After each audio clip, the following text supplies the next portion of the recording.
Assalamualaikum warahmatullahi wabarakatuh. Halo anak-anak semua, apa kabarnya hari ini? Alhamdulillah, luar biasa, Allahu Akbar. Alhamdulillah kita bisa bertemu kembali dengan Ibu Elva. Nah, tapi sekarang Ibu mengajarnya tidak sendirian loh. Ibu ditemani oleh Ibu Deti dan Bapak Azmi. Nah, sebelum kita memulai pembelajarannya hari ini, kita berdoa terlebih dahulu. Bismillahirrahmanirrahim. Rabbi zidni ilman warzuqni fahman birahmatika ya arhamar rahimin. Amin. Nah, sekarang kita akan belajar mengenai sifat-sifat operasi hitung pada bilangan cacah. Tetapi sebelum kita masuk pada materi, kita bernyanyi dulu ya. Halo anak-anak. Di sini kami mempunyai satu buah lagu yang akan membuat kalian semangat dalam belajar matematika. Oke, liriknya yang ada depan kalian ini, dan kita menyanyikannya dengan nada pelangi-pelangi. Oke, Bapak hitung ya. 1, 2, 3. Ayo semua kita mulai belajar. Belajar sifat-sifat operasi hitung. Ada komutatif, ada asosiatif, distributif, itu menyenangkan. Sifat komutatif, sifat pertukaran. Sifat asosiatif, sifat pengelompokan. Sifat distributif, itu memasangkan. Itulah sifat operasi hitung. Nah, pada lagu tersebut tadi sudah disebutkan loh, ada beberapa sifat operasi hitung pada bilangan cacah. Tetapi agar kalian lebih paham lagi, kita akan bahas satu persatu ya. Oke, kita mulai belajarnya ya. Jangan lupa siapkan alat tulisnya terlebih dahulu. Dalam belajar matematika, kita itu tidak terlepas dari angka atau bilangan. Bilangan dalam matematika itu ada beberapa jenis. Nah, salah satunya itu ada bilangan cacah. Pada pertemuan sebelumnya kalian pernah loh belajar mengenai bilangan cacah. Coba siapa yang masih ingat bilangan cacah itu apa sih? Iya, betul sekali. Bilangan cacah adalah bilangan yang terdiri dari bilangan asli. Anggota dari bilangan cacah itu terdiri dari 0, 1, 2, 3, 4, 5, 6, dan seterusnya. Nah, sekarang ada sifat-sifat operasi hitung pada bilangan cacah. Coba ada yang masih ingat gak tadi? Di dalam lagu yang sudah kita nyanyikan itu sudah disebutkan loh sifat-sifat operasi hitung itu ada apa saja. Ya, sifat-sifat operasi hitung pada bilangan cacah itu ada 3 ya. Yang pertama, sifat komutatif atau pertukaran. Yang kedua, sifat asosiatif atau pengelompokan. Dan yang ketiga, ada sifat distributif atau penyebaran. Nah, tadi yang pertama itu ada sifat apa? Ya, ada sifat komutatif. Sifat komutatif adalah sifat pertukaran. Maksudnya apa sih Bu pertukaran itu? Maksud dari pertukaran adalah bagian depan dipindahkan ke bagian belakang, dan bagian belakang dipindahkan ke bagian depan. Jika dijumlahkan, hasilnya akan sama. Sifat komutatif ini memudahkan kita dalam menyelesaikan operasi hitung penjumlahan dan perkalian dengan cara menukar letak bilangannya. Nah, tapi perlu diingat ya bahwa sifat komutatif ini hanya berlaku pada penjumlahan dan perkalian. Nah, coba sampai di sini kalian sudah paham belum mengenai sifat komutatif? Kalau misalnya sudah mulai paham, kita lanjut lagi ya. Nah, berikutnya itu ada sifat komutatif pada penjumlahan. Rumus dari sifat komutatif pada penjumlahan itu A ditambah B sama dengan B ditambah A. Agar kalian lebih paham lagi, perhatikan contoh berikut ini. Nah, contoh yang pertama ya. Perhatikan baik-baik. Ada 3 apel merah dan 5 apel hijau. Jika dijumlahkan semuanya, ada 8 apel. Kemudian, ada 5 apel hijau dan 3 apel merah. Jika dijumlahkan semuanya, ada 8 apel juga. Itu artinya 3 apel merah ditambah 5 apel hijau sama dengan 8 apel. Itu sama saja seperti 5 apel hijau ditambah 3 apel merah sama dengan 8 apel. Nah, hasilnya itu sama-sama 8, bukan? Berarti dapat kita simpulkan bahwa walaupun jumlah apelnya itu kita tukar, akan mendapatkan hasil yang sama. Jadi, sifat komutatifnya itu 3 ditambah 5 sama dengan 5 ditambah 3. Gimana? Sampai sini paham? Paham ya? Gimana? Masih semangat belajarnya? Nah, kita ke contoh yang kedua ya. Ada 2 bola basket dan 3 bola voli. Jika dijumlahkan, semuanya ada 5 bola. Kemudian, ada 3 bola voli dan 2 bola basket. Jika dijumlahkan, berarti ada berapa bola? Betul, ada 5 bola. Nah, itu artinya 2 bola basket ditambah 3 bola voli sama dengan 5 bola. Itu sama saja dengan 3 bola voli ditambah 2 bola basket sama dengan 5 bola. Jadi, sifat komutatifnya itu 2 ditambah 3 sama dengan 3 ditambah 5. Betul sekali. Nah, tadi kita sudah belajar mengenai sifat komutatif pada penjumlahan. Sekarang kita akan belajar mengenai sifat komutatif pada perkalian.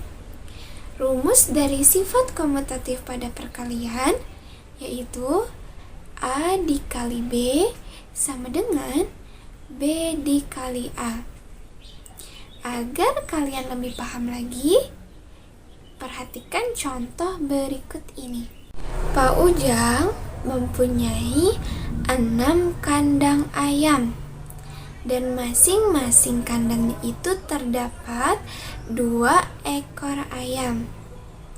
Sedangkan Pak Erwin mempunyai 2 kandang ayam, dan masing-masing kandangnya itu terdapat 6 ekor ayam. Nah, hasilnya itu sama-sama 12, bukan? Berarti dapat kita simpulkan bahwa apabila posisi bilangannya itu ditukar, akan menghasilkan hasil yang sama. Jadi, sifat komutatifnya itu adalah 6 dikali 2 sama dengan 2 dikali 6.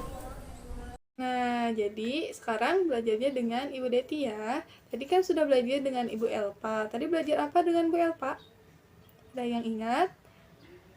Tadi belajar tentang sifat komutatif ya.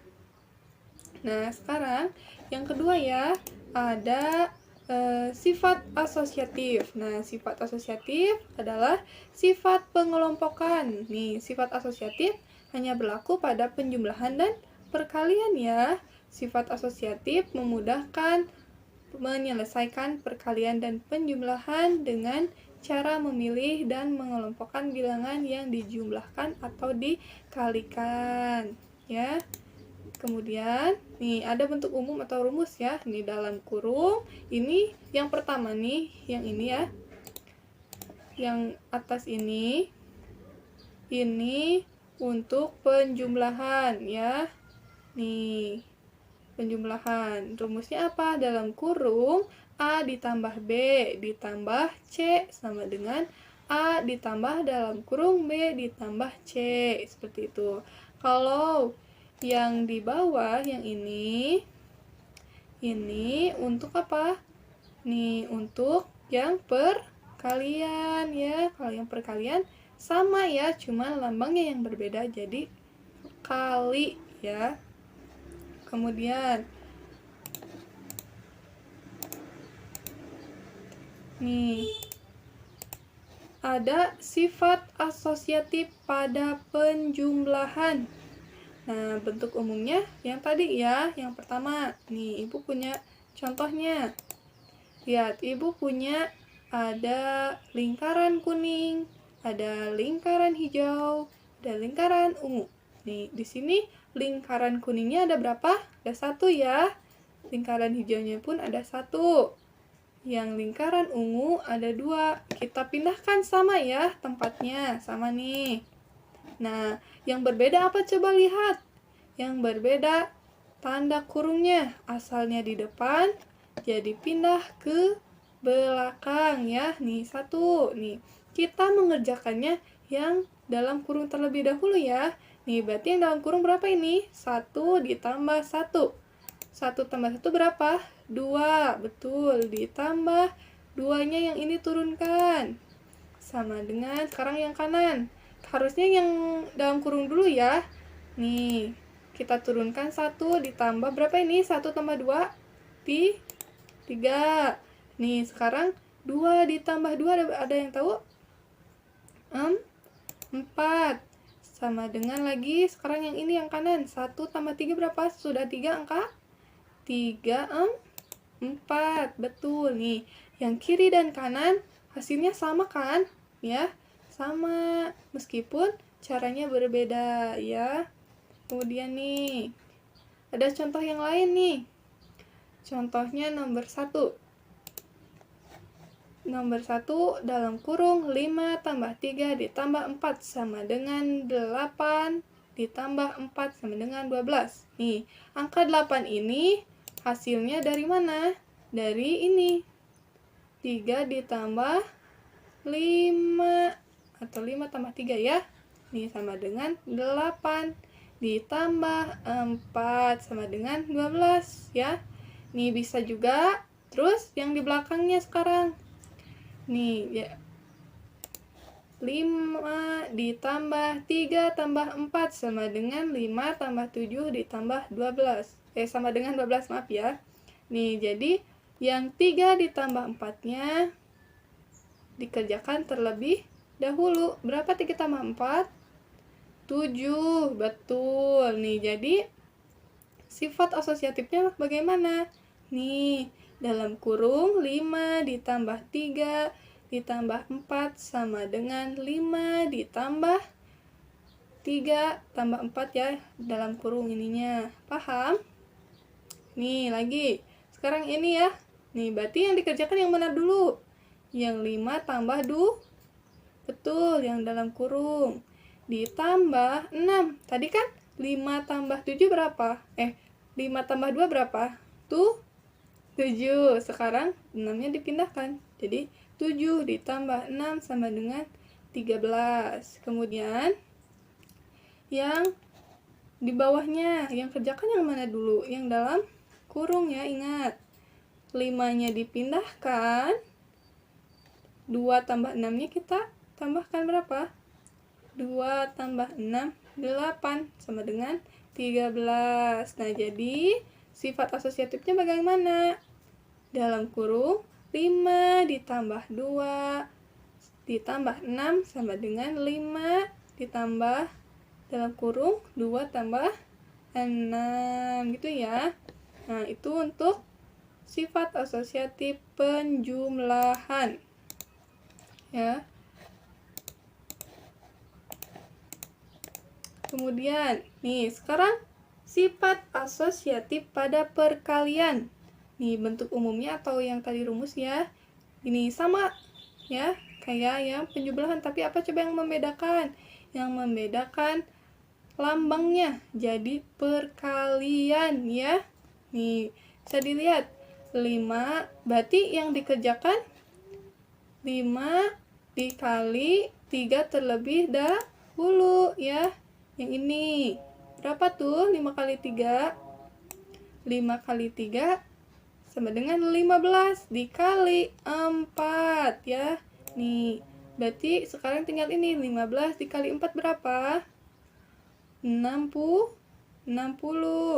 Terus sekarang nih 5 dikali dalam kurung 3 dikali 4. Berarti kita mengerjakannya yang dalam kurung terlebih dahulu ya. Nih, yang ini 3 dikali 4 sama dengan 12 kan. Nah, yang 5 ininya kita pindahkan ke sebelah sini ya. 5 kali 12 berapa ya? Sama ya, hasilnya 60 tuh. Yang di atas ataupun yang di bawah sama, meskipun caranya berbeda ya, hasilnya sama. Nah, jadi sifat asosiatifnya bagaimana? Nih, jadi 5 dalam kurung dikali 3. Tutup kurung ya. Terus dikali lagi 4 sama dengan 5 dikali dalam kurung 3 kali 4. Paham? Paham ya, insya Allah. Nih, kemudian kita masuk ke yang ketiga. Yang ketiga ada sifat distributif. Nih, adalah sifat penyebaran ya. Kalau tadi sifat asosiatif pengelompokan, sekarang sifat distributif adalah sifat penyebaran. Nah, sifat ini berlaku pada operasi hitung perkalian dengan penjumlahan atau dengan pengurangan ya. Kemudian sifat distributif memudahkan kita dalam melakukan perkalian dengan bantuan operasi penjumlahan dan pengurangan. Nih ya. Bentuk umumnya bagaimana atau rumusnya nih? Ini untuk perkalian terhadap penjumlahan nih ya. Tuh, lihat lambangnya. Kemudian yang di bawah ini itu yang ini untuk pengurangan ya. Ini untuk pengurangan. Perkalian terhadap pengurangan ya. Kemudian nih, ada contohnya ya. Yang pertama dulu yang perkalian terhadap penjumlahan ya. Nih. Jadi gini, kita ingat kalau mengerjakannya yang mana dulu? Yang di dalam kurung. Ingat ya, dalam kurung. Berarti 4 ditambah 5 ya. 4 tambah 5 ada berapa? 9 ya. Nih, 4 tambah 5, 9. Kita 6, 6-nya dipindahkan. 6 kali 9 berapa? 54 ya. Kemudian, nah, ini kita bisa lihat dari atas soalnya nih. Misalkan 6 dikali 4 dulu ya. Kemudian 6 dikali nih ditambah 6 kali 4 ditambah 6 dikali 5 ya. Nih, 6 kali 4 berapa hasilnya? 6 dikali 4 hasilnya 24. Terus 6 dikali 5 hasilnya 30. Jadi 24 ditambah 30 sama dengan 54 ya. Nah, jadi sifat distributifnya bagaimana? 6 dikali dalam kurung 4 ditambah 5 sama dengan 6 dikali 4 ditambah 6 dikali 5 ya, seperti itu. Paham ya? Nih, sekarang ada distributif perkalian terhadap pengurangan ya. Nih, untuk nih contohnya lagi, ingat kita mengerjakannya yang dalam kurung terlebih dahulu ya. Nih, berarti 9 dikurangi 6. Berapa ya 9 kurangi 6? Nih, 9 kan dikurangi 6. Kita lipat 6 ya. 1, 2, 3, 4, 5, 6. Berarti sisanya berapa? 3 ya, betul nih hasilnya 3. Kemudian 7-nya kita pindahkan. Nah, karena kali berarti lambangnya pun kali ya. 7 dikali 3 berapa? Sama dengan 21, betul. Nih. Ataupun ini kita lihat lagi ya. Di atasnya contohnya bisa. Nih, tadi kan 7 dikali 9. Dikurang ya, yang ini nih dikurang. Dikurang ya, dikurang. Dikurang 7 dikali 6 ya. 7 dikali 9 berapa hasilnya? Berapa yo? 7 dikali 9 hasilnya 63. Dikurangi 7 dikali 6 sama dengan berapa hasilnya nih? 42. Nah, jadi 63 dikurangi 42. Berapa hasilnya? 21 ya. Nah, jadi sifat distributif perkalian terhadap pengurangannya seperti apa? Nih, di bawahnya ya. Jadi 7 dikali dalam kurung 9 dikurangi 6 sama dengan 7 dikali 9 dikurangi 7 dikali 6 ya. Paham? Ada yang tidak mengerti? Semoga paham ya semuanya. Nah, kemudian ini yang sifat distributif perkalian dua suku dengan bentuk umum ya. Nih, jadi ada 2 dalam kurungnya nih ya. Bagaimana? Contohnya nih. Contoh A-nya itu 2, B-nya itu 3, C-nya 4, D-nya 5 ya. Nih, jadi gini. 2 dikali 4 nih ya. 2 dikali 4 nih. Kemudian 2 dikali 5 ya. 2 kali 5 ditambah ya. Ditambah 3 dikali 4 ya. Nih, ada ya. Ditambah 3 dikali 5 ya. Nih. Ya. Kemudian kita hitung nih. Yang kan 2 tambah 3 berapa nih? 5 dikali 4 tambah 5 berapa? Betul, 9. Kita kerjakan yang kali terlebih dahulu ya. Nih, berarti 2 dikali 4 berapa? 8 ya.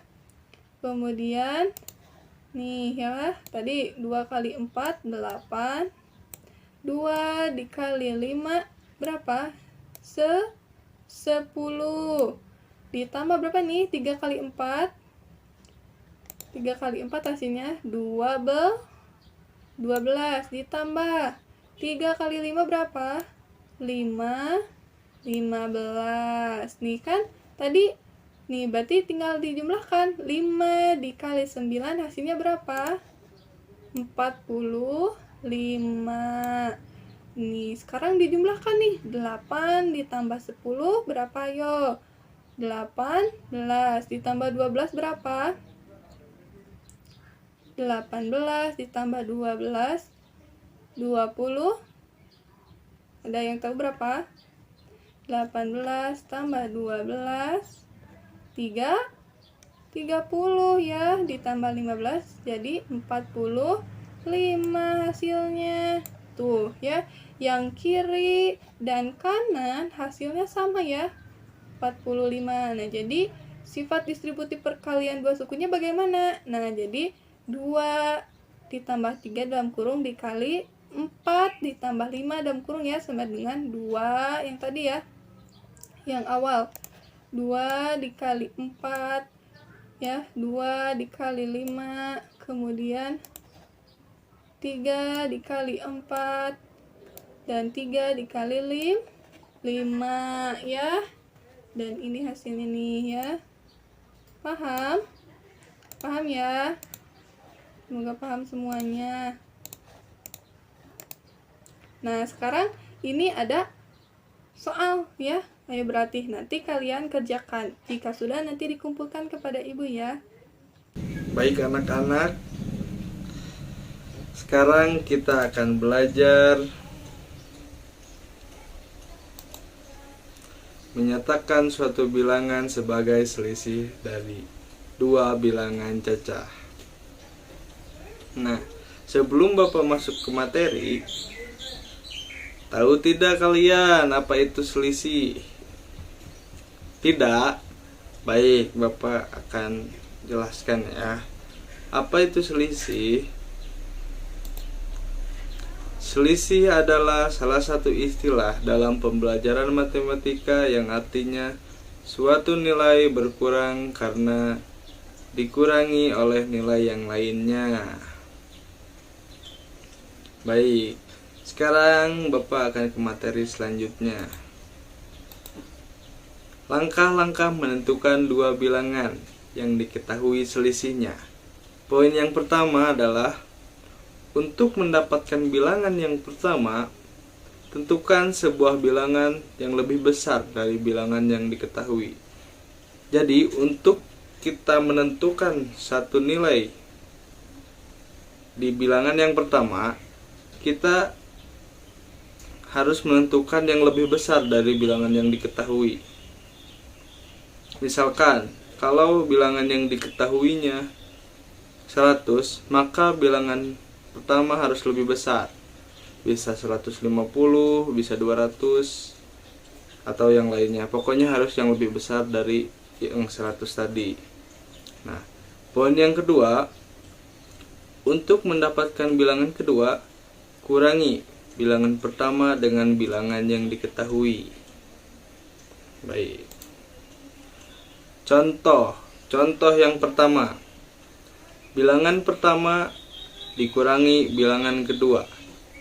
Bilangan sama dengan bilangan yang diketahui.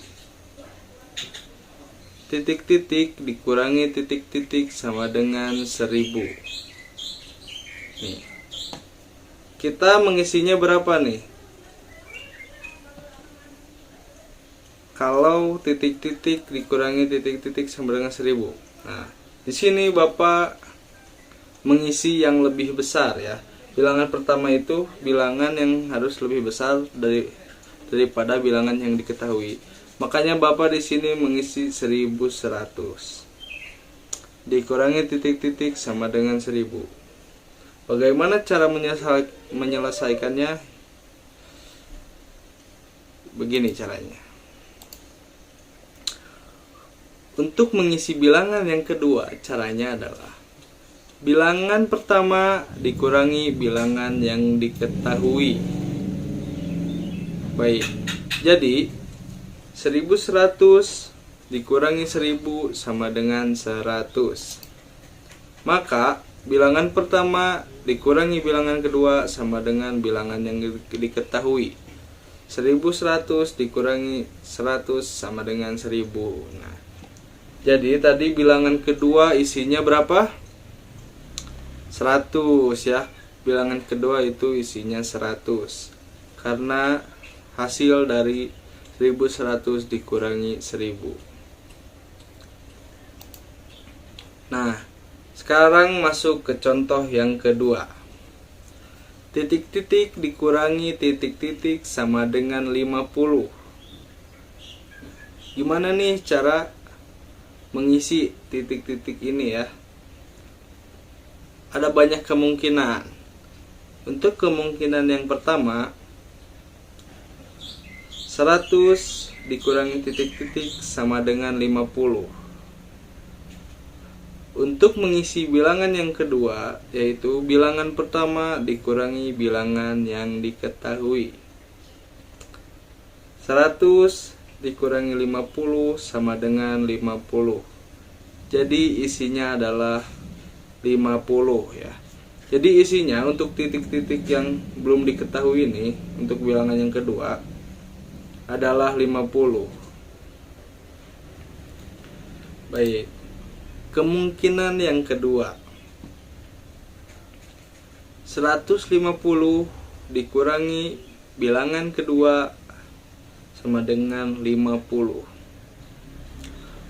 Untuk mengisi bilangan yang kedua, yaitu bilangan pertama dikurangi bilangan yang diketahui. 150 dikurangi 50 sama dengan 100. Jadi isinya adalah 100 ya. Bilangan yang kedua ini isinya 100. Karena hasil dari pengurangan bilangan pertama sama bilangan yang diketahui. Baik, kita lanjut lagi.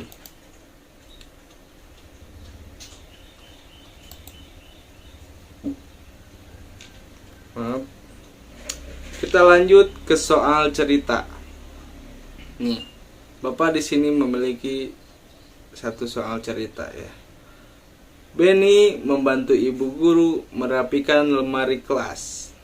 Ia melihat persediaan kertas kelas yang tinggal sedikit. Sisa kertas hanya 40 bahan. Tentukan kemungkinan persediaan dan kertas yang telah dipakai. Nah, jadi di sini kita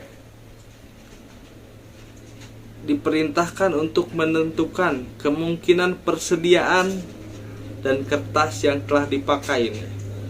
Kita disuruh menentukan bilangan yang pertama dan bilangan yang kedua. Bilangan pertama sebagai persediaan dan bilangan kedua sebagai kertas yang telah dipakai. Nih, karena sisanya tinggal 40 semuanya, jadi kita harus mengisi persediaan ini yang lebih besar daripada jumlah yang telah diketahui nih 40 ini. Jadi kita bisa mengisi 50, 60, 45, 100 bebas. Yang penting lebih besar daripada bilangan yang telah diketahui atau sisa ini. Nah, persediaan misalkan kita di sini mengisi 50. Nih, bagaimana nih kita mengetahui kertas yang telah terpakai ini? Gimana caranya? Caranya adalah persediaan dikurangi sisa. Nah, persediaan dikurangi sisa.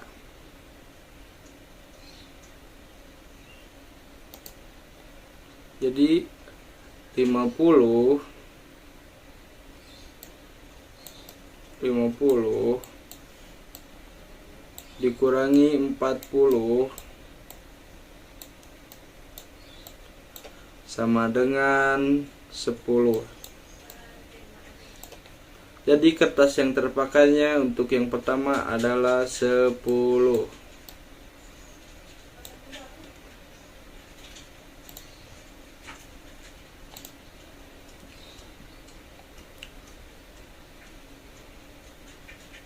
Maaf,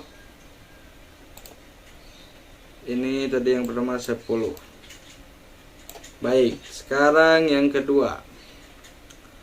60 dikurangi titik-titik sama dengan 40. Cara menyelesaikannya adalah persediaan dikurangi sisa. Jadi 60 dikurangi sisanya berapa? 40 ya. Kurangi sama dengan 20.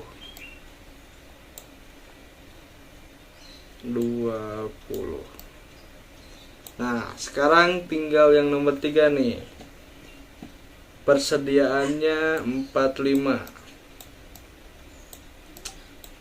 Kertas terpakainya titik-titik karena belum diketahui. Sisanya berapa? 40.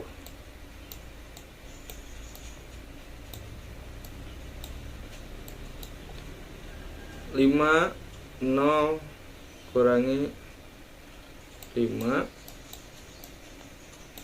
4 kurangi 4 5. Nah, kertas terpakai 5 ya. Baik, sekian dari Bapak. Semoga kalian paham dengan materi yang telah Bapak sampaikan. Nah, alhamdulillah pembelajaran pada pertemuan kali ini sudah selesai ya. Semoga apa yang telah Ibu Deti dan Pak Azmi sampaikan dapat dipahami ya. Sebelum kita menutup pembelajarannya, kita ucapkan hamdalah bersama-sama dulu. Alhamdulillahirabbil alamin. Wassalamualaikum warahmatullahi wabarakatuh.